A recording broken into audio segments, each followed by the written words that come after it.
હાલો મિત્રો, આજે આપણે સોમનાથ જવું છે. શ્રાવણ માસનો છેલ્લો દિવસ એટલે આપણે બધા હોટલે ભેગા થઈ ગયા છે. ચા પાણી પી લઈએ, ત્યાં થોડીક વારમાં આપણે નીકળી જઈએ.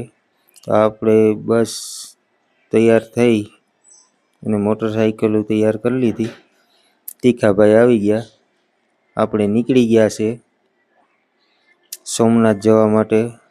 તો મિત્રો, શ્રાવણ માસને છેલ્લે દિવસે ટ્રાફિક પણ બહુ હશે, ત્યાં જઈને જોઈએ કેવી હશે. તો આપણે નીકળી ગયા છે. રસ્તા બાઇક લઈને જઈએ. તો મિત્રો, ગળું પહોંચવા આવ્યા છે આપણે. તો ગળું વનરાવન હોટલમાં આપણે જમવાનો સ્ટોક કર્યો છે. જમવાની મજા આવી.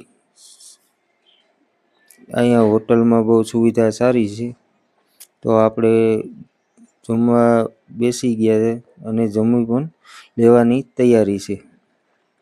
તો આપણે અહીંથી ફટોફટ નીકળી જવાનું છે સોમનાથ, કેમ કે ત્યાં દોસ્તારો હજી વાટ જોઈને બેઠા છે. એ આગળ 4 વ્હીલમાં ગયા એટલે.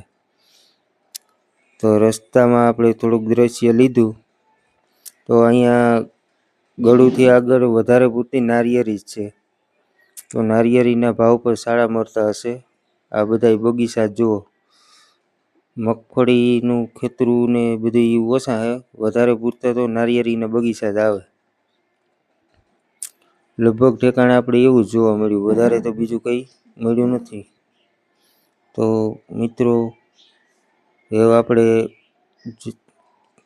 આ નારિયેરીનું બધું જોઈ લીધું, વિડીયો થોડોક ઉતાર્યો. જો આ બાપા ઢોર સારે મોજથી બેઠા હો. તો આપણે એવું સોમનાથ બાયપાસ પહોંચવા આવ્યા છે.